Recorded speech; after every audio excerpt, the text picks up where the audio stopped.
Hello and welcome to another episode of Sensational She-Geek live from Yancey Street. Today is Monday, September 20th, 2021, and this is episode 34A. As this is an A episode, we do have one bit of news that we're going to cover before going into the weekly comic book pull list, which is actually a fair amount shorter than they have been recently. It's going to be a nice short week for your wallet, so that's something to look forward to perhaps. After the pull list, we're going to be talking about Marvel and DC Comics in December. Both publishers have officially released their solicitations for what will be coming out in the month of December, so I will be going over not everything that's on the solicitations for the month, because that would be every single comic that they release in that month, and that would be a lot. I will be going over the things that are noteworthy, or that caught my eye for any reason. Lots of number ones, things starting up, things that are continuing or finishing, and stuff like that, creator changes, things like that. So for both Marvel and DC, I have their December lineup, some things that I've picked out to talk about for what the publishers will be putting out in December. To start things off, though, as usual, if you would like to find me online, you can find me on Instagram at my username is Anna with the Comics, because that is my name, and I do have those. And on Twitter, my username is Savage She-Geek. My website is sensationalshegeek.weebly.com, where I still have a blog hosting a great deal of my old comic book and related media writing. Everything that I talk about on the podcast, I pretty much used to write essay kind of style on my website. And that was really time consuming for obvious reasons. So I pretty much just transferred all of that to the podcast, and now I just talk about it. That being said, you can find what I could call pod notes, which I haven't updated in a while, but at some point I'll get there. But those are also available to find on the archive section of the blog, because they are basically the notes that I work off of for each week for the podcast, to make sure that I don't get too off track and make sure that I don't miss anything that I wanted to talk about. They're not really neat. It's a fair amount of copy and pasting, but it is there for an option if you would rather read the podcast or read the local news material, relevant news material, then listen to me talk about it. And it's also there for, of course, anybody who is hearing impaired who would still like to keep up with the podcast. There's going to be some news about Madeline Pryor, hopefully, coming at the end of the year. I have her entire reading order on my site, and what I mean by that is I've read her complete history in the comics front and back a number of times, but if you're ever curious about what happens when she's in the comics back in the day, or in whatever era, really, I have all of that pretty much just narrated by myself. I just kind of put commentary of everything that happens to Madeline Pryor when she is in the comics, issue by issue, and so that is available to kind of give you a faster summary of who she is as a character, if you would like to catch up on that before she makes her really, really sought after appearance. There's a lot of people waiting for this for a long time, myself definitely included, of course, but this year she will be hopefully reappearing at the end of the year, and hopefully sticking around for some time this time. Fingers crossed. But anyway, that's also on the website. Also on my website, getting back on track here, links to anywhere that you can listen to the podcast, which does include most places you can listen to podcasts, and YouTube, where I also post action figure review videos. Beerus from SH Figure Arts was the last one that I did, and the next one that I will be doing is going to be the HasLab Sentinel, if it will ever arrive. I think it's been going on 3 weeks now that we've had tracking, and it has not budged. It's getting a little bit frustrating, but it will theoretically be here at some point, and at that point I will be able to do a front-to-back review video on that. If you would like to support the podcast, of course, the best way and the easiest way to do that would be to share it. Like, subscribe, share, save, favorite, whatever it is that you can do on the whatever format that you're listening to this on, go ahead and do that. That's the best way and easiest way to support the podcast. If you feel like donating to the podcast in any way, the podcast does have a Patreon. It is under Sensational She-Geek, really easy to remember there, on Patreon, which is a basically monthly subscription service for creators who you support. You can think of it as the amount, whatever you feel like the entertainment or knowledge or whatever that you get from the podcast in a month, or whatever it be, that the cost of a comic book or of whatever a regular podcast subscription would be. That is completely all up to you. I also have the recently established Ko-fi, K-O-F-I, that is under She-Geek, which is a one-time donation system where the whole idea behind it is donate to this creator so they can buy themselves a cup of coffee while they work.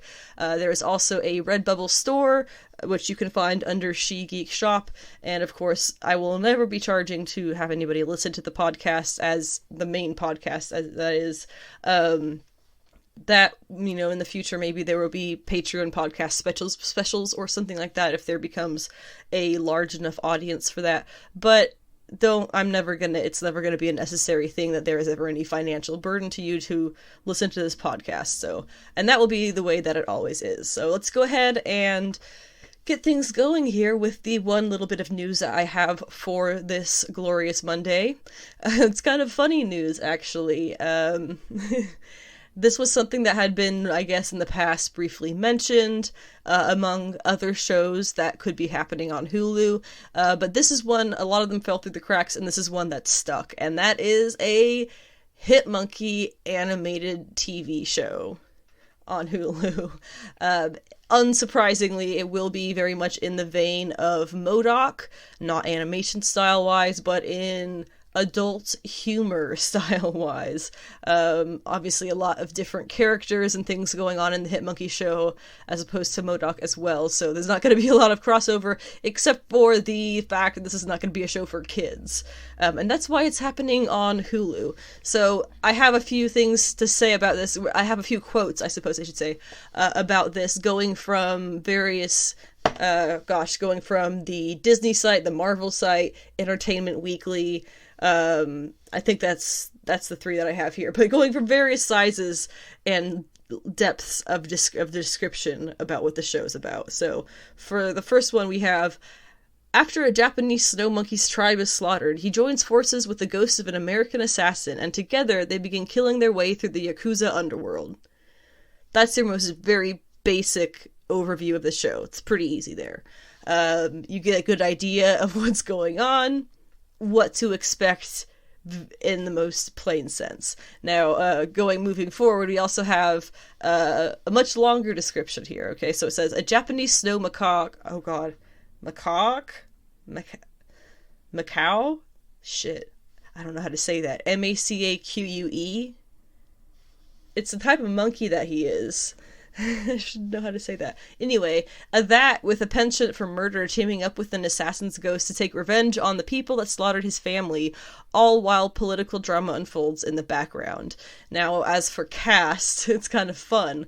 We have Jason Sudeikis is playing the character of Bryce, who is the ghost hitman who is a mentor to the monkey, who is apparently noised or voiced, I'm not really sure what it's going to be, by Fred Tatasciore. And I want to say that name has been in some of the What If episodes. I could be wrong. And it says the two become inexplicably linked after Bryce is murdered in the Alps, and Monkey's tribe, I guess I just call him Monkey. Monkey's tribe suffers the same fate, and thus their tale of revenge begins. Monkey is an incredible killer, albeit one with a bit of a rage problem, so it's up to the oft-sarcastic and cynical Bryce to help him channel his abilities for good, and to compliment him on his sweet suit. It also says George Takei is in the show as a good-natured politician named Shinji, with his niece Akiko. Akiko? We'll see. Played by voiced by Olivia Munn, rather, who are both thrown into the political spotlight after following an unforeseen tragedy. It says in order to continue in the footsteps of his mentor and dear friend, Shinji begins his campaign to become Prime Minister of Japan. Then we have Ali Maki and Nakanishi as police officers investigating the case of Hitmonkey to determine whether he is a force of good or evil. There's a character, Aito, who is played... that's the latter of those two voice actors, is looking to repair his tarnished reputation within the force, while Haruka, which is the former, is trying to realize her potential as an officer. There were a couple of familiar faces in the trailer. I have a feeling a lot of people would be expecting to see Deadpool in this because of the very well-known and well-sought-after Deadpool and Hitmonkey 2-pack from Hasbro of action figures, which, by the way, I do have a review of on my website. No, on my YouTube page, which is linked on my website. Either way, you can find it there. It's a really fun... I bought that not too long after it came out. It's a really fun 2-pack, and I do not have any regrets on getting that still, so... There's also Lady Bullseye, who has a very brief appearance in the trailer. Really makes a lot of sense that she would be in this. She herself, best that I can figure out, she herself has not had a lot of any crossover with the character of Hitmonkey in the comics, which he's only had 22 appearances as it is, so he's not the most well-known or biggest character at Marvel right now. But Lady Bullseye, interesting that she's gonna be involved with this because she is Japanese. She is a Japanese daredevil villain who was imprisoned by the Yakuza as a young girl and was going to be sold into sex slavery, and was saved by, I believe she was saved by Bullseye himself, and that's why she chooses the name of Lady Bullseye to kind of follow in his footsteps. I believe that is how it kind of goes. I know the Yakuza part is correct. The reasoning behind her becoming a villain, I'm not totally sure on, but that's what I gather. So she's got a fairly dark backstory, and if Hitmonkey is going after the Yakuza, it really is quite likely that we're going to see the two of them butt heads in some way. I don't really see them working together, just because Lady Bullseye doesn't strike me as that kind of character. But no doubt their paths will cross because they're both trying to, I'm sure, take down the Yakuza. So that will be very interesting, and I'm curious what story they're going to give Lady Bullseye, if they're going to explain it to be as dark as it really is in the comics. As for Hitmonkey, as I said before, he only has the 22 comic appearances. It's kind of funny that this is a show that's happening when there are people who complained about I don't even know if it's confirmed, but the Echo spin-off show that supposedly is going to be happening at Disney Plus, spinning out of the Hawkeye show, which is coming this December.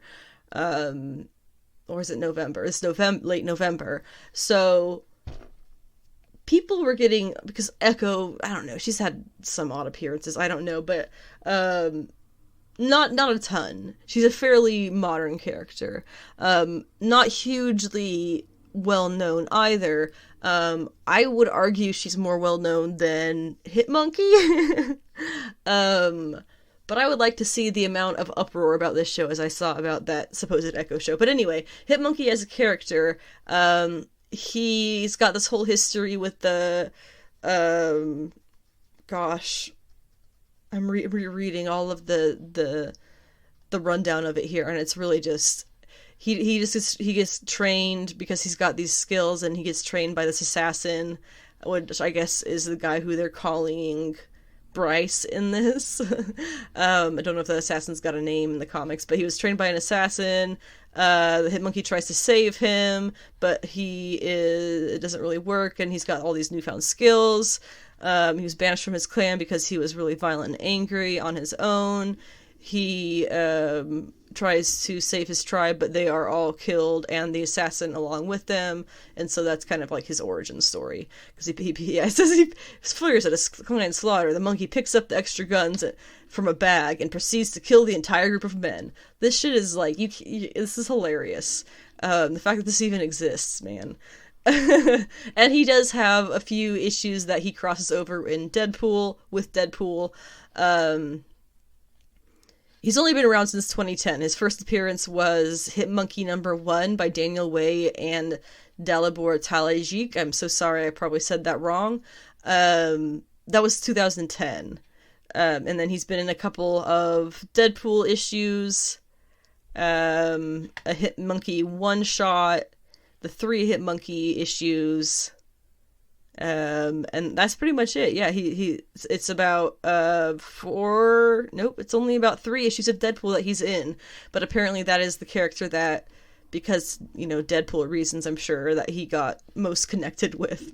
It looks like the story deals with Spider-Man, and Spider-Man and Deadpool trying to track Hitmonkey down as Hitmonkey goes around killing corrupt cops and stuff in New York. Let's see. Hitmonkey gets shot and apparently dies, but then survives due to his healing factor in the end. And then Spider-Man, I guess, is just like aware that he's alive and is like, okay, that's fine. It's a very strange little summary I'm reading here, but that's about all that there is of Hitmonkey in the comics for the most part, period. Not too much, but there's going to be a whole show about it. We have Jason Sudeikis, Olivia Munn, friggin' George Takei. So, nothing else, this will for sure be fun. Getting into the comic book pull list for the week, we have a lot fewer things than we normally do, but I'm probably not going to go on and on and on about things the way that I sometimes might, but I do have the solicitations for pretty much all of them, so that'll be the bulk of what we discuss for these issues. First up, we're going to talk about, and as usual, these are all just numerically ordered, Aquaman the Becoming #1. This issue is, I'll read the solicitation in a second, but this issue is basically spinning out of Future State Aquaman, where we had Jackson Hyde as Aquaman and Andy Curry as Aqua Woman. Excuse me. And she spent years, it seems, tracking him down through basically a celestial ocean. Really cool, trippy stuff. I really like the character of Andy Curry, and I very much like the character of Jackson Hyde. I like the idea of him becoming the next Aquaman, just like I like the idea of Andy Curry working alongside him as Aqua Woman. So this is going to be pretty much the kickoff of his time that we see him as Aquaman. Now, the way things are kind of playing out at DC Comics after Future State, of course, Future State, itself was a look at the future. And so not everything is following through to be actually what happens now. There was a lot, for the most part, we all kind of assumed that the events that happened in Future State were going to be happening 5 years down the line minimum. But it's been months, it's been a couple of months, and we're seeing these events start to play out, which is not necessarily a critique, it's just kind of very, very easy to tell how Future State was meant to be something else. And the fact that it's kind of playing out in this very backwards way of, we see the full force of what's going to happen in the future. And now we jump backwards in time to where we were before we saw that future bit. And we're working our way up to getting to that future bit. But things are kind of not quite catching. They're not quite lining up with what we did see in Future State. And I think a lot of that is because of whatever it was that Future State was supposed to be that got canceled and rolled back to just this 2-month thing that we're now working our way back towards again.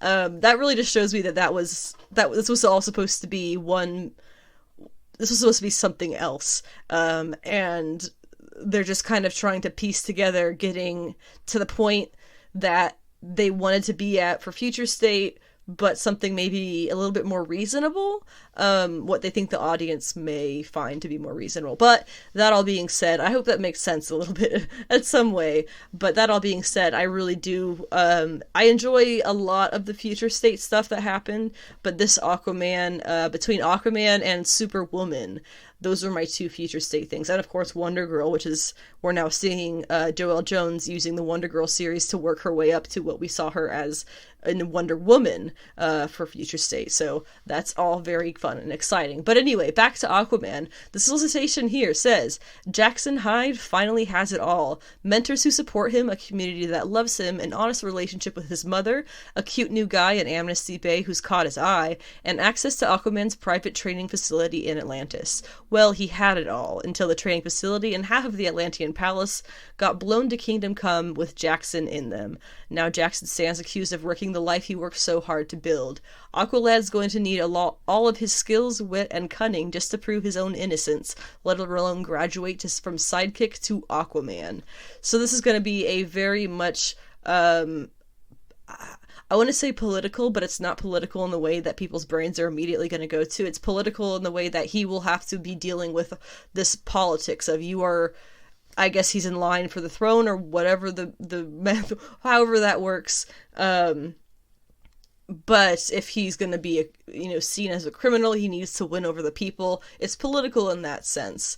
And will hopefully be ending with him fully supported and accepted by his fellow Atlanteans and anybody else who he needs the acceptance and support of. It's only going to be a 6-issue series. It's by Brandon Thomas and Diego Olortegui. Sorry.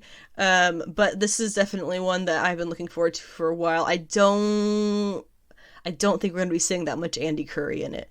There is no mention of her in the solicitation, and there isn't really any reason based on this solicitation that she will be showing up in it other than just her being the child that she still is in the comics. Eat the Rich #2 is coming from Boom Studios. This is of a 5-issue miniseries. Really, really dug the first issue.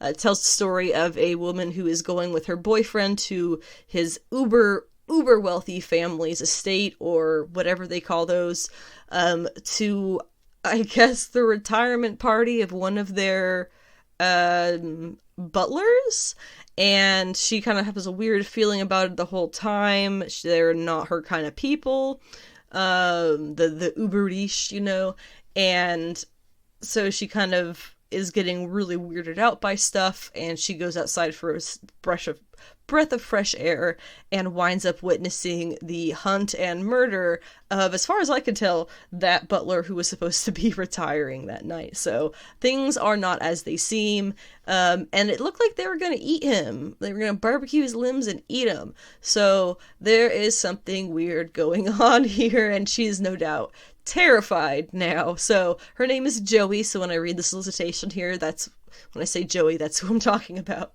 It says, is Joey willing to pay with her life to uncover the gruesome secrets behind Crestfall Bluffs? Joey is beyond disturbed by what she just witnessed and has every right to be, but when she confides in her boyfriend Astor, his reassurance about his family's weird rituals and traditions only fuels her suspicions. Still, Joey will need proof in order to expose the truth of Crestfall Bluffs, but what she finds produces more questions and danger than answers. I mean, it's a 5-issue horror series that has pretty solid bones to it. I'm in for this. This is going to be really fun. Killer Queens #2 is a 4-issue series that we are going to be halfway through with already this week. I dig the heck out of this. The first issue was hilarious. It is super sci-fi. It is super gay. It is super out there. And it is a hilarious look at I suppose, futuristic society, a futuristic universe that we could be a part of. It has everything from, speaking of Hitmonkey, it has everything from a monkey toting guns through the galaxy who's a mob boss, it looks like, some kind of gangster, and he's got, what was it, they were otter assassins, some kind of science experiment thing. It was hilarious and completely ridiculous. That is totally my kind of thing. It says about the second issue, the Killer Queens face their greatest threat yet, deportation. After their ship is shot down on a hostile moon, reformed galactic assassins Alex and Max find themselves locked up in a high-security detention center by some very hostile and very xenophobic aliens. When they get help from a toughest nails, not to mention smoking hot rebel prisoner, they'll find their way through the deadly facility. Can they break out in time to complete their rescue mission, or will Max screw it all up by fawning over his new rebel heartthrob? Probably. That's my vote, is probably. And this does come from Dark Horse. I'm going to start mentioning the publishers of the indie comics because I think that variety is the salt of life, and variety I do try to keep in my reading list, so I will be pointing that out as I go. Mirka Andolfo's Sweet Paprika number 3, as I keep saying, was one that I was not expecting to enjoy, but this shit funny. I don't even know where to start. It's Mirka Andolfo is the creator of this original character, Sweet Paprika, and she has this comic that is now coming out in the US, and she also has, I believe, an animated series deal that will be happening in Italy, I believe. So this is definitely taken off and is a kind of sudden crowd favorite character and story. The Sweet Paprika's comic series that we're getting here is going to be 12 issues. It's published by Image Comics, and it is not for children. There is much talk of solo and up to many partnered sexual activities. That's really most of it, actually. That's primarily it. Not for kids, for that reason. Yep. But it's a lot of fun, and it's the kind of thing that, like Sex Criminals, if you are familiar with that series, I don't want to say tastefully sexy, because your definition of tasteful is probably not the same as mine, and that's fine. But it is, I don't know. It's not all about the sex, I guess, is the best way to say that. It's, that's obviously integral to the plot, but the plot is also lots of other things. So if you were into kinky devils and angels, yeah, and the cartoons, this shit's for you. Let's see. We got X-Men number 3 by Jerry. I already forgot. Is it Gary or Jerry? I think it's Jerry Duggan and Pepe Larraz. This has been a really cool kickoff to the non-Hickman X-Men. And while Hickman's time at the X-Men is ending, unknown for how long, in December, which we'll talk about when we get to the Marvel December solicitations, it's difficult to say how much of this X-Men series is going to change when he is gone, because he is still head of X, he is still technically leading the group, but this X-Men series is probably, I mean, of course it's going to be lasting far beyond Hickman's time with the X-Men as a whole, but unsure if the Hickman established ways of writing, such as the white pages and things, are going to continue through this era. It would make sense that they do, but I don't know, I was just thinking about that and wondering if possibly they would want to differentiate the creators some way. I don't know. It does seem kind of stupid now that I think about it. But this has been really good. They've been putting in a lot of villains and characters and things that, for the most part, aren't too overdone or lame. But they are really creative, I have to say. We're seeing nice creativity in the X-Men series, and we're seeing a lot of room for new things. So that's really exciting. There's just a little line here for the solicitation. It just says, evolution is the enemy. The X-Men are no strangers to being targeted for their genes, but when the High Evolutionary returns with his brand of unnatural selection, the survival of the whole planet is at stake. The High Evolutionary is a complicated character. He has been in a number of Marvel characters' origins, here and there, including Spider-Woman and potentially Scarlet Witch and Quicksilver, although I'm not 100% sure where they landed on that. I think he's still involved with their origin. I think they kept a lot of that.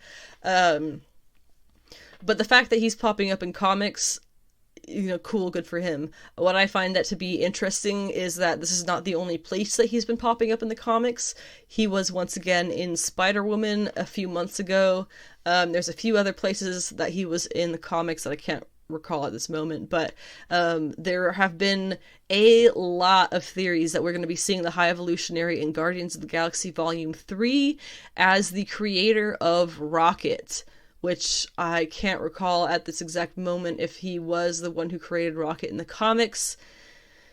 Convoluted comic stuff is very hard to keep track of sometimes. But anyway, it's really starting to point to more than likely, we're going to be seeing the High Evolutionary in the MCU soon. So if you're that kind of hard spec person, get on that. Supergirl Woman of Tomorrow number 4 is halfway through the 8-issue series by Tom King and Bilquis Evely. This is, if you're familiar with the way that Tom King writes, this is a very different format for him. He tends to give you pieces as you go along to discover what the final ending will be.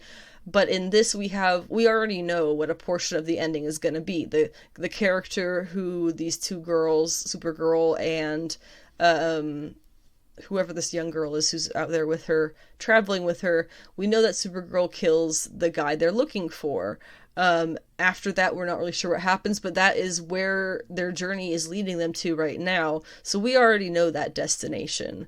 We already know how that's going to end, partially, which is different to the way that a lot of comics work, but specifically to how Tom King tends to write his stuff. He never really gives you that piece of the ending, from what I've seen. But this has been a really, really fun series. He writes Supergirl absolutely phenomenally. I still am sticking by my theory that the series is going to end with Kara becoming officially Superwoman by name, because of course that is how we see her in Future State. To go back to that for a moment, it was as Superwoman. However, in Future State, she had left the planet because of various reasons of falsehood and disappointment, which included people having trouble calling her Superwoman and just sticking with the Supergirl because that's what they were used to. When that really is a little bit demeaning to somebody who is trying to mature their image and their whole name. What we have for the solicitation here is Supergirl sets her sights on the Brigands, a group of dastardly nomads hell-bent on slaughtering all they come across. Now she must follow their path of destruction to find the fugitive that they've been hiding, who set her on this intergalactic journey in the first place. That's the one who we already know she's gonna kill, but we don't really know the context 100% of that, and we don't know what will happen after, so we're headed in that direction. The outcome of it, unknown. But I'm loving it. As for Vampirella number 24, it's quite a jump. Supergirl Woman of Tomorrow number 4. Next on my list, Vampirella number 24, and then Catwoman number 35. I don't know, I just found that something worth mentioning. Anyway, to be completely honest about this Vampirella series, I have issues 22, 23, potentially 21, I don't honestly remember. I have not read them yet because I'm waiting for the last issue to come out, which is 25, and then I'm going to read that whole chunk because that's the new arc that the comic went on, the final arc. So all I really have here for you is the knowledge that, unsurprisingly, because it's been advertised everywhere in this is Dynamite, by the way, in Dynamite Comics, Vampirella is going to be having a wedding in issue number 25. And I gotta say, I don't feel good about that at all. I haven't read these past couple of issues, yes, that's true, but somehow I feel like this is gonna be a real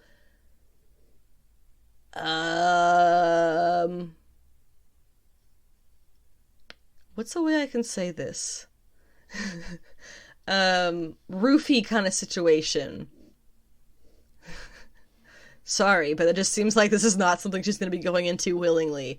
And I don't really like the idea of, if that does happen, if she is then a brainwashed going into a wedding in the final issue, please just let her get out of it right at the end.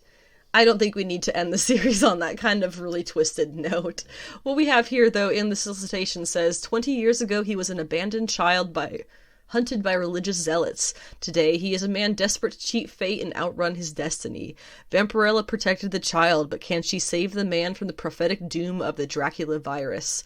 With time running out, our favorite vampire finds herself torn between love and obligation, as she is given the opportunity to end the terrible legacy of Dracula. But at what cost? Man, I have got to catch up with this stuff, because I am clearly behind. Catwoman number 35. Now, for the millionth time, for the umpteenth time, I don't know how many Jenny Frison covers we have of Catwoman, but I want to say she started at 22. Doesn't matter. That is one of the primary reasons that I am getting Catwoman, is because of the Jenny Frison variant covers. This month, if you are curious what it looks like, it's Selina Kyle in what appears to be... Now, Jenny Frison is known for her, what you might call, busts. No, that's more upper body section. She does from a little below the belly button up, usually. Sometimes down to, depending on how zoomed out the image is, down to mid thigh-ish. That's really what she's known for, especially for female characters. She draws very, what I feel is fairly realistic female figures. If you look at the hips of her female figures, especially the ones who wear the very, very tight latexy clothes like Catwoman, you can see that she puts the accurate, I want to say, lumpiness of the bone structure beneath the woman's body. Not a total perfect figure eight like a J. Scott Campbell, blow up doll kind of situation. No, she's very good about, yes, they're slim or whatever, but they're formed, their bone structure is formed properly beneath the skin, and I really, really appreciate that. She's well known for her art style. I'm just going to talk about this for a minute, I decided. She's well known for her art style, which is, very loosely description of it could be, she draws the outline, and then I think she draws the outline digitally, and then she prints it out and goes over it with chalks and charcoals to do shading, and then I think she scans that into the computer again, and does color digitally on top of that. It's really, I feel like there's a few steps in there that I missed, but it's a really beautiful process, and the outcome is stunning, and really, honestly, very easy to point out once you know what you're looking at. She has a very unique, individualistic style, which makes it extremely easy to collect when you see it. The other reason that I am collecting... I didn't finish telling you what this cover looked like. So it's Selina in a standard... It's like a black turtleneck dress thing, probably going down to her midriff, belly button area. She's holding her whip in her hands. It's like a glowy looking whip. But it's on a black background, and she's wearing the black turtleneck, so the clothing, her body really just molds into that black background, and so you see her hands. Is it her arms? I'm not sure. You see her hands, her arms, because it's like a sleeveless turtleneck dress thing. Her arms and her head from mid-neck up, holding the whip, and it's really, really beautiful. But the other reason why I collect these Catwoman issues, even though I really don't dig how Romby writes this character, and that could be totally how DC is directing him to write her. I can't say that, I'm not there in the office with him. But there has been a good amount, especially more recently, of Poison Ivy in these comics, in these Catwoman comics. So I have kind of started this thing, and I want to put it on my blog under hashtag Poison Ivy Watch. If I can get myself to do that, Oh gosh.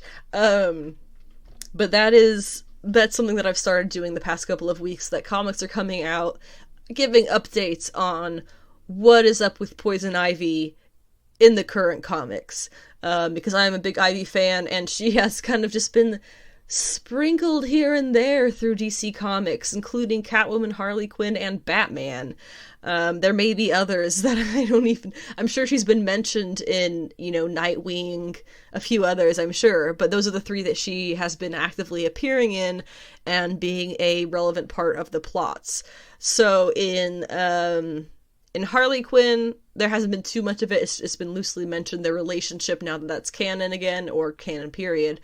But then in Batman, we know that after my last Poison Ivy watch update, that included the Batman, I'm not sure if it's just Batman Fierce State Alpha. That was that issue where we know that the two Ivies, which is Queen Ivy and then just Ivy, who Queen Ivy is in Batman, being addressed by by Harley Quinn and the Gardener, and the regular Ivy has been in Catwoman and kind of is under the protection of Selina, but I don't think Selina really realizes this is not the complete Ivy, whereas in Batman, Harley Quinn and the Gardener are aware that this is not the complete Ivy, and now have the plan of finding that other part and connecting it to Queen Ivy so that she can be whole again and be herself, because she's being very strange on both sides right now. So it looks like in this issue of Catwoman, we should be seeing the two groups, Catwoman and her Ivy, and then Harley and the Gardener and their Queen Ivy. We should be seeing those two groups at the very least get onto the same page, because the solicitation here says some stuff about Alleytown that I really don't care about. Harley Quinn believes Ivy is the key to helping the city, so she and the Gardener start heading to Alleytown to track down Catwoman and retrieve Ivy. So there we have, finally, the two parties are going to be getting on the same page of what's going on and what the plan to do is to complete Ivy once again.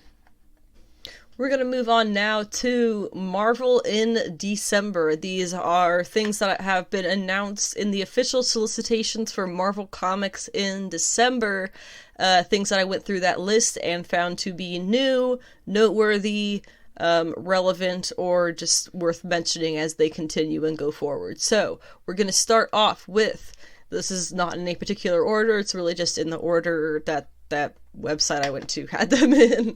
So Devils is obviously, of course, as I said earlier, definitely not anywhere near everything that's going to be coming out from Marvel, and then when I get to it in DC in December, not at all. This is just stuff that I wanted to mention from those solicitation announcements. Starting off with Devil's Reign number 1 of 6. This is, of course, going to be by the Daredevil team Chip Zdarsky and Marco Checchetto. I always do that wrong. This, as best as I can kind of figure, is going to be Chip Zdarsky's King in Black, where they kind of threw Donny Cates to the King in Black event that he ran the main portion of, and then it kind of seemed like they gave all the spin-off issues, they told the writers just a general, like, this is what we want to see in that issue, and go have fun with it, and that's for the most part what I'm seeing happening with this Devil's Reign event, which is beginning in December. I'm not very excited for this. I'm sorry. I feel like I should be, but I'm really not. It's one that's definitely worth mentioning because I know a lot of people are looking forward to it.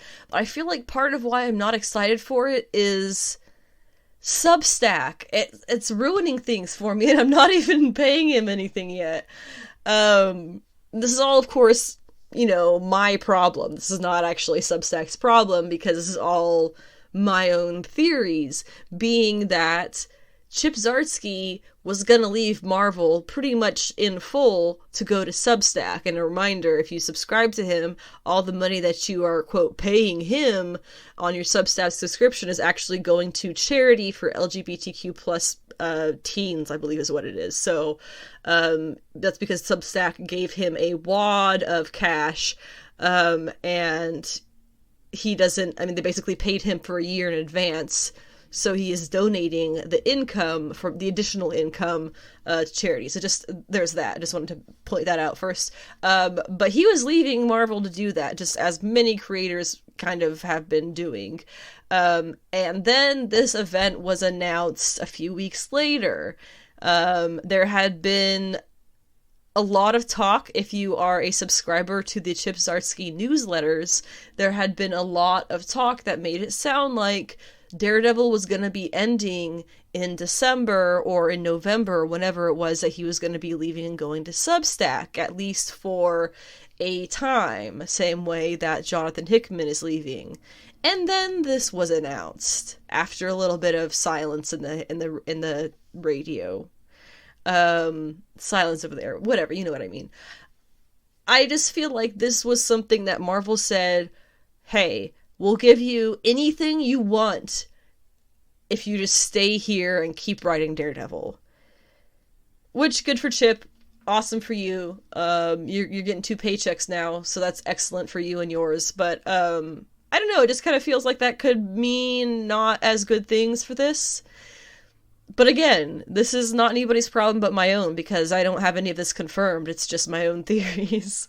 But we have covers for number 1 by the regular, of course, Marco Cicchetto, and then we have Dan Jurgens, Peach Momoko, John Romita Jr., Scotty Young, and Nick Bradshaw. If there is not a name in that list that you do not like to collect as a comic reader, I do not know what to tell you. Nah, it's not that weird, I guess. The solicitation talks about story building for years. Wilson Fisk went from Kingpin to mayor, and the biggest Marvel star was like, I was a superhero called New York City home. One who destroyed Daredevil has set his sights on the Fantastic Four. Wilson Fisk has set his sights on the Fantastic Four, Iron Man, Captain America, Spider-Man, Jessica Jones, Luke Cage, and more. Since it's Fisk, once he takes them all down, you know he's going to sign it. Huh? Doesn't make sense. Crossbones, Taskmaster, Typhoid Mary, Shocker, Whiplash, Rhino, Kraven. Fisk has an army of supervillains at his command. I don't see the need for an event as also part of it. This is going to be a whole event. We're going to have, like, regular issues that are going to be tying into this. Whatever, to each their own. I'll read it, but I'm really not too excited for it. Timeless number 1 is going to be written by Jed McKay with art by Kev Walker, Joe Bennett, and Mark Bagley. This was one of the ones... excuse me, I'm choking. Just like on Devil's Reign, which is going to be 6 issues. This is, Timeless is one of the ones that was announced on that Marvel Future graph they put out a week or 2 ago. Just prior to this all being announced, I guess. So this Timeless number 1, this Timeless series, I guess, it says, how do you win a war against time, especially year-ending adventure that gives portents as to what is to come in the Marvel Universe over the next 12 months? King the Conqueror is a warrior, destroyer, subjugator, and even he is subject to the whims and vicissitudes of time itself. With someone, I swear I have a Bachelor's of Science degree from a 4-year university. So in a parallel timeline threatens to overwrite the future King has fought so long and hard to control, the Master of the Ages has no choice but to go to war with time itself, battling through days of tomorrow as he struggles to prevent the end of what is to come. Featuring all the major players in the Marvel Pantheon. This one I can definitely put my finger on why I'm not excited for this, and that is because this is one of the clear effects of the MCU on comics, and a lot of times those end up being real half-assed stories. I'm sorry, but that's just how I see it. But we do have covers here. It's a lot of covers here. We have covers from Kale Wu, Don Heck, Natasha Bustos, Juan Cabal, Carmen Carnero, Joshua Cassara, Iban Coelho, Patrick Gleason, Peach Momoko, and R.B. Silva. That is, again, Timeless. If you're into the whole Kang stuff that's popping back up a lot in the comics, there you go. Avengers Forever number 1 is by Jason Aaron and Aaron Cooter. It says, an all-new series starring the Avengers of the Multiverse. On a quest for cosmic vengeance, Ghost Rider finds himself roaring through the wasteland on a ruined Earth, where the great age of heroes never came to be, where hope is a four-letter word, and where his only ally in the coming battle against the greatest villains any universe has ever seen is the world's most wanted archaeologist, Tony Stark. Oh, so they're finally going back to that, and the Invincible Ant-Man. Spinning out of the cosmical events of Avengers 750 and operating in lockstep with the Prime Avengers series, the next great Avengers saga begins here as the mightiest heroes. Meh.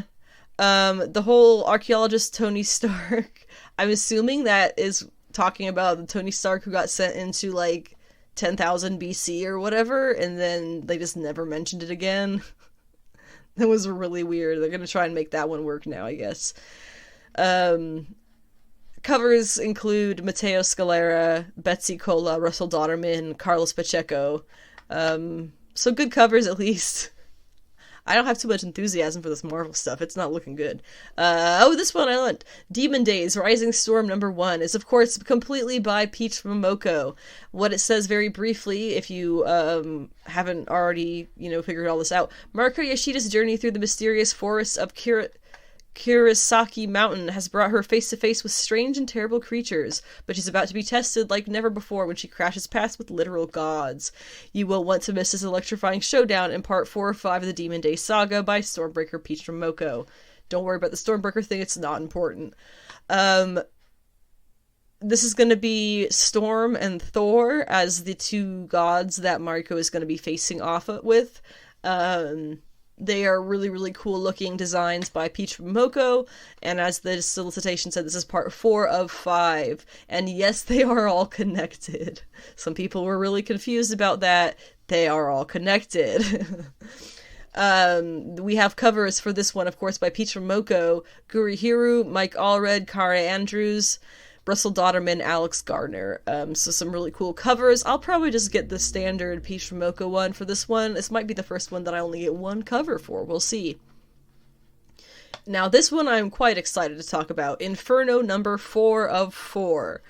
This is by Jonathan Hickman with art by Valerio Shitti. That's his name. It says very briefly, Two Embers. This is funny because this is to me, Two Embers. Jonathan Hickman's time on X-Men ends with the dramatic conclusion of one of the first and best mysteries he brought to the line. Valerio Shitti returns on art, I gotta stop, to bring down one of the foundations of the era. I had coffee, can you tell? So this is really exciting. There is going to be some cool stuff happening in Inferno that we don't even know. But the thing that this is referencing about one of the first and best mysteries that Hickman brought to the line of comics, that is talking about Destiny and Mystique. This is one of my absolute favorite things Hickman has done since coming to Marvel. Out of all of it, Avengers, Fantastic Four, favorite thing. So we know that Moira McTaggart, who is a mutant, is alive. But if she dies, due to her mutant powers, all of reality will reset, and she will be the only one who remembers. That's what her power is. She then gets reborn and has to start it all over. So that was basically what House and Powers of X was about. One of the secret rules of Krakoa between Moira, Professor X, and Magneto is that they cannot have, what do they call them?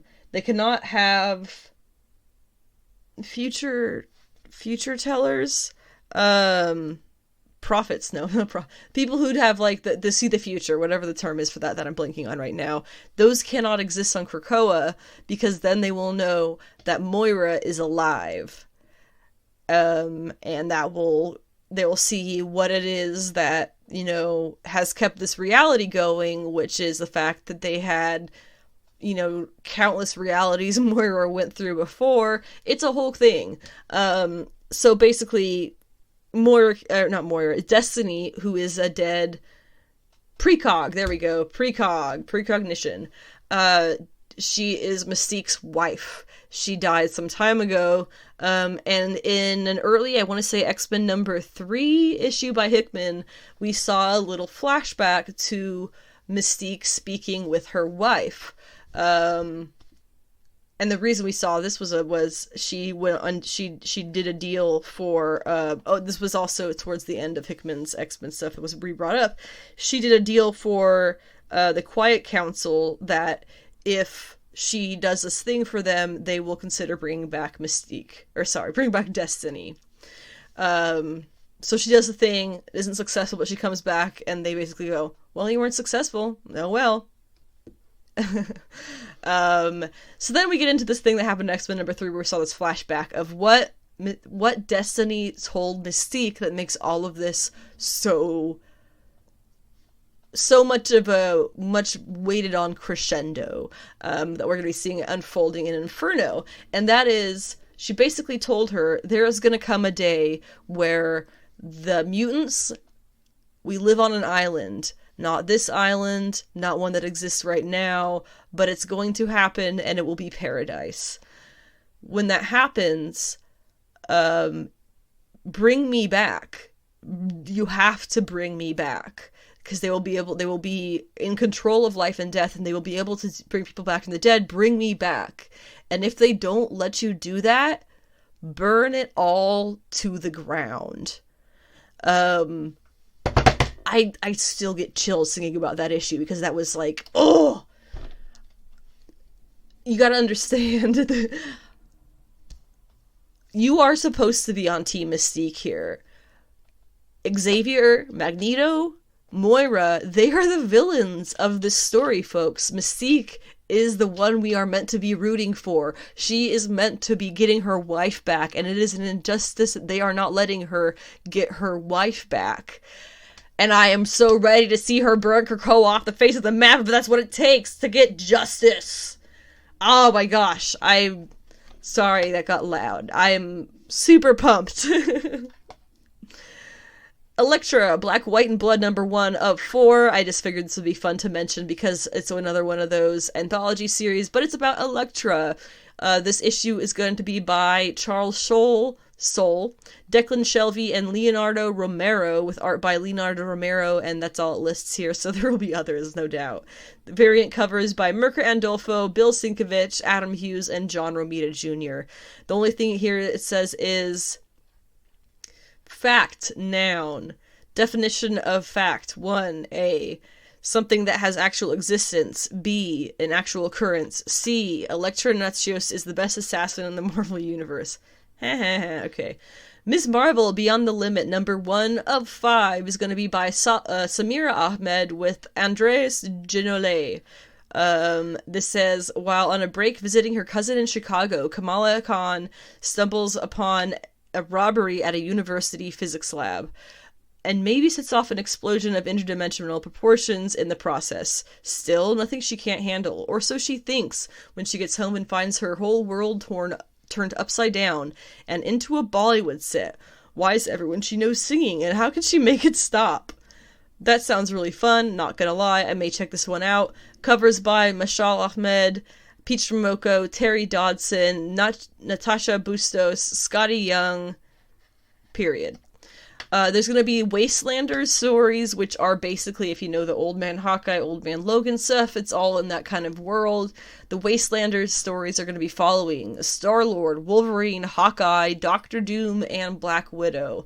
One thing that I saw about I believe the Hawkeye one, is that Hawkeye is trained in that world by Stick. Stick in that world is Matt Murdock. So I thought that was kind of cool. I don't know. So it's going to follow the classic, Wolverine and Hawkeye, and then you're adding Star-Lord, Doom, and Black Widow. Actually, I think the Star-Lord one, they had Old Man Star-Lord as an audio, one of those like audio comics that they do for people. They do them for fun reasons. It's like a podcast kind of thing, but it's a really good option for people who are blind or have issues with reading, is that they can listen to these fun audio comics. But But anyway, so that's a couple of Wastelanders ones to look forward to if you're into that whole world of apocalyptic heroes and shit. X-Men Trial of Magneto #5, the final issue, what is going to still be by Leah Williams and Lucas Wernick. It does say, justice is served, the mystery surrounding Magneto and Scarlet Witch is resolved. The guilty will be judged, the innocent absolved, the victims avenged, and all shall endure their own trials. Now, the thing that caught me on this was it says the victims avenged. I still think one of these victims is going to be known as Magneto, because this is going to be a trial for Magneto to have to get through. The death of his once daughter. And the fact that it says all shall endure their own trials, this is all a trial that Magneto is going to have to endure. He is not on trial. He is not putting anyone on trial. He is going through a trial. Trials and tribulations sort of trial. So doesn't really push to how this is going to end, aside from the fact that, as we all kind of figured, Magneto wasn't the one to kill her. He's just going to be going through a lot to find out who did. Hellions #18 is coming as a final issue, and for some reason I did not copy and paste it here, but it does say in the solicitation of Hellions #18, the return of a long-awaited Marvel character. And there is a lovely Peach Momoko cover, which features the one and only Madeline Pryor, the Goblin Queen. This will time out with the last issue of Inferno, which the first series in the 80s took place during Madeline Pryor's original reign as the Goblin Queen. You see where I'm going with this? Madeline Pryor is going to return!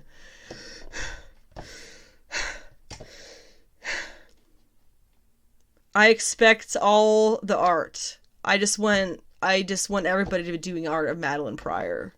Her time has come, or will be coming. And yes, I will be bitter if I'm wrong about that. Spider-Woman #18 continues by Carla Pacheco and Pere Perez.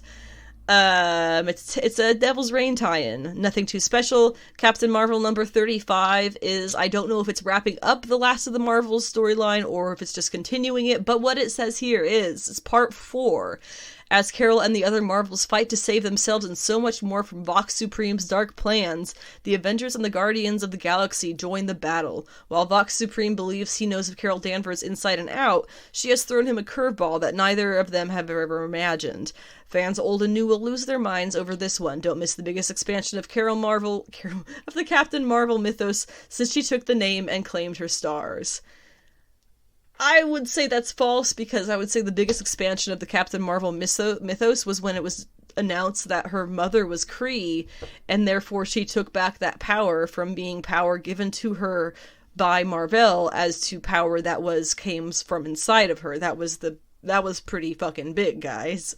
I have a article, pretty much, that I wrote on my website that actually talks about that between her and She-Hulk, how at the same time in history and comics, they were both going through really tumultuous changes in their history, but it ended with them taking back, as I say in the article, taking back their own powers for themselves. So that's there if you want to look that up at all. But I can't really say what this reveal is going to be, except for, some shit with Marvel, or rather the Skrull who is in disguise as Marvel and acting as Marvel, who we haven't seen since he left Earth the last time. So, I don't know, but hopefully it won't be something that we all go, oh, well, that's not very exciting. I think that would be the worst option. And finally, for Marvel, Rafael Pimentel is going to be joining Kelly Thompson on the Black Widow series. Unfortunately, I guess Elena Casagrande is booked otherwise. I will miss her.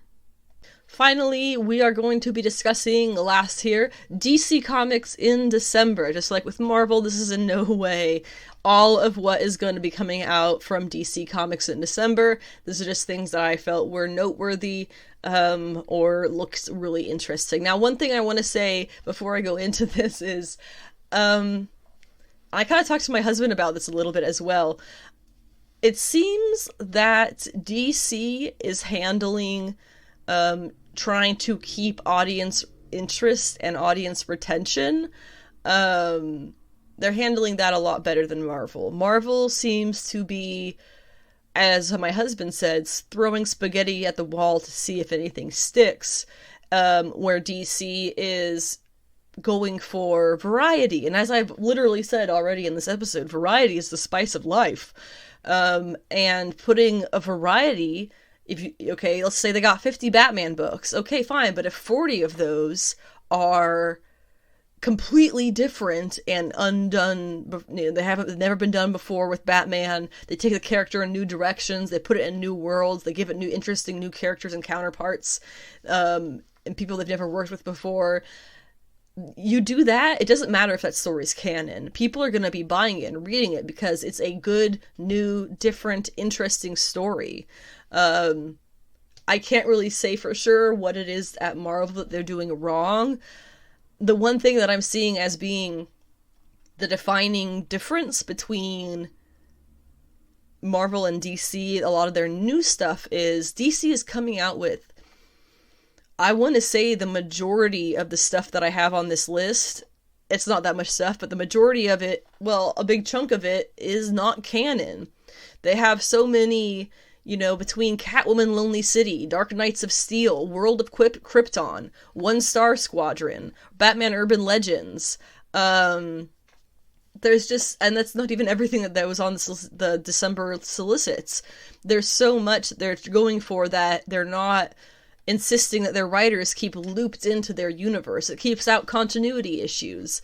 It makes it so that the writers don't have to worry about keeping things, kind of going along with continuity issues. It gives the writers more room to do things with the characters that they want to do, and not having to stay within certain constraints. It just overall seems to be working out a lot better. DC putting out their new stuff for readers to be interested in than Marvel. Like, all that new stuff for Marvel I just read, how much of that did I sound excited about? Inferno, Demon Days, a little bit of Trial of Magneto, and a little bit of Captain Marvel, but that's like a quarter of what I was talking about that was coming out that's new and number ones in December. But here there's a lot of really interesting stuff that I'm super pumped about, so take this all as you will.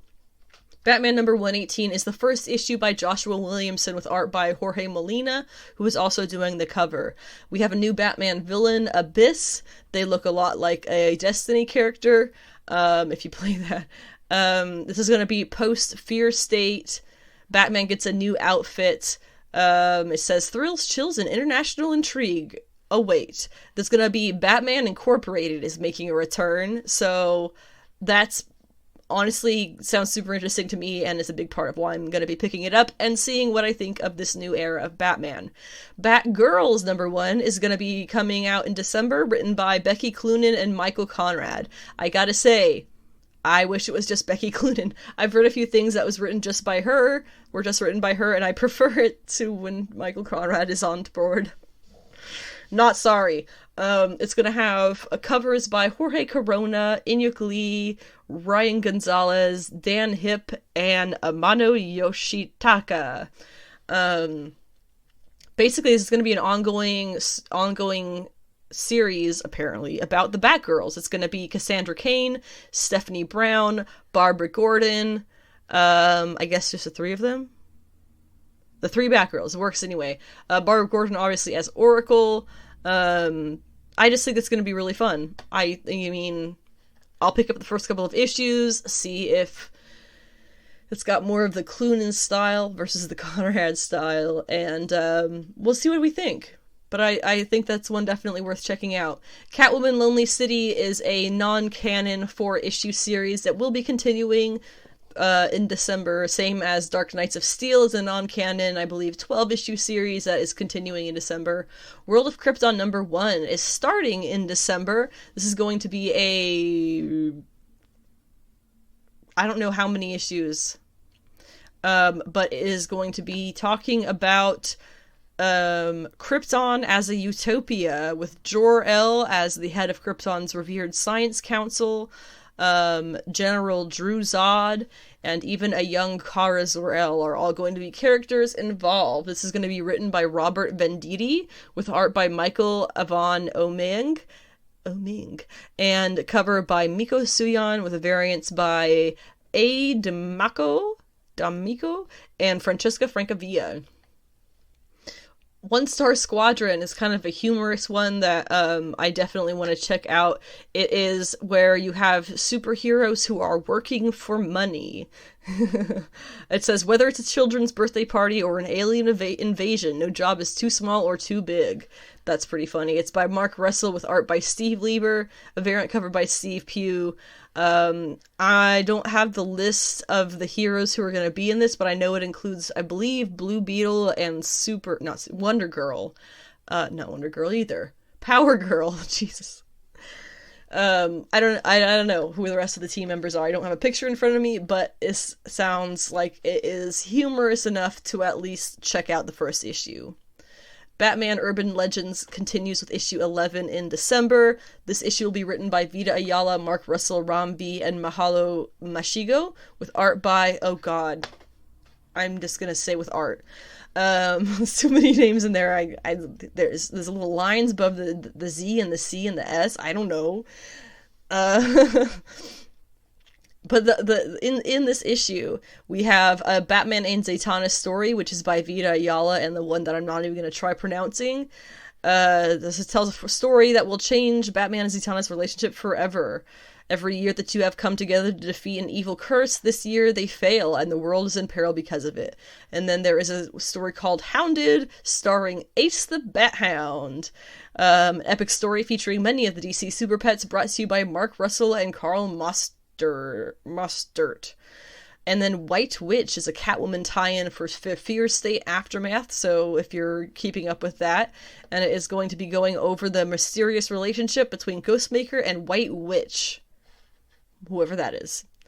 And then I have two more here before we're done. Catwoman number 38, which is of course still by Ram V and Felipe Andrade. That is Fear State Aftermath, where we have, and it says here, a new Poison Ivy now walks the earth. One who seems more familiar to Harley Quinn and Catwoman than she ever has been before. That's really the only part. Oh, actually, no. We do have... Nope, that's it. That's the only part that mentions Ivy. So that's all that I really felt like mentioning from the solicit. So it does seem that the hashtag Poison Ivy Watch, it does seem that the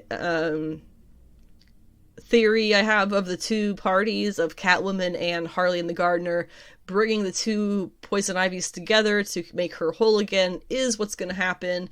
But when it sounds like when she does become whole again, it will be unlike how she has been before, potentially in a good way, is what I'm hoping here. We also have, finally, Harley Quinn number 10, still by Stephanie Phillips, but with art by Laura Braga once again. Variant covers by Derek Chu, Racha Lin, and then a regular by Riley Rossmo.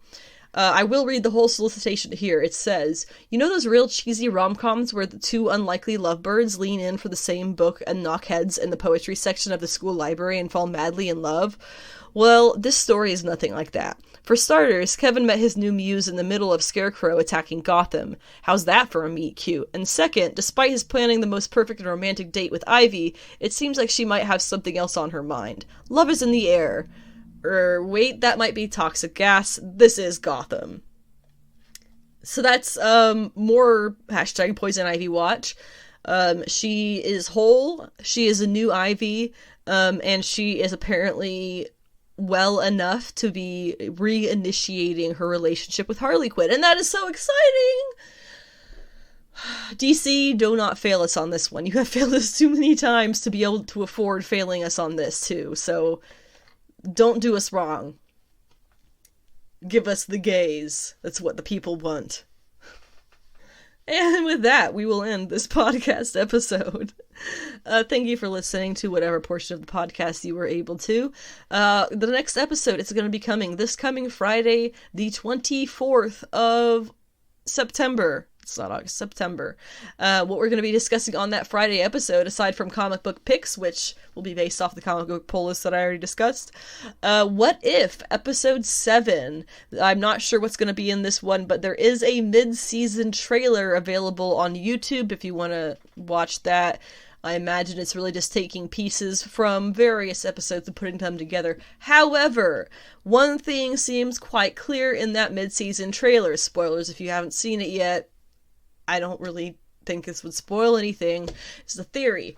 It does seem that we may be finishing this season with all of the heroes who have these stories coming together. Led by Captain Carter, is who she would be going by still. That is kind of my working theory. I think a lot of people have similar theories. New York is zombified, but they're able to save the day. I don't know if it's all going to be the same universe, or if they're going to be crossing through universes to interact with one another. But I definitely think that those theories that people have about this is all going to end up connected, it's definitely got some gas to it. Is the gas to it? I don't know what I'm saying. But anyway, we'll also be discussing on Friday's episode Titans episode 9. And anything else that pops up relevant in the news and things between now and then. No, I have not done a spoiler Shang-Chi review. Yes, I will still do one. We ended up not going out to the movies this past weekend because life happens, man. What can I say? This week is a very big week for the Earth. It is the start of autumn tomorrow on the 21st. So that is quite exciting for people who pay attention to those things. The seasons are changing, the world is cooling down, the days are becoming more equal. Take a moment to take stock of your life and get rid of things that no longer serve you and take in things that do. Do not take out your aggression on others. Do not be judgmental to others if you can help it. And forgive yourself if you do. Stay hydrated and get sweaty about that shit you love.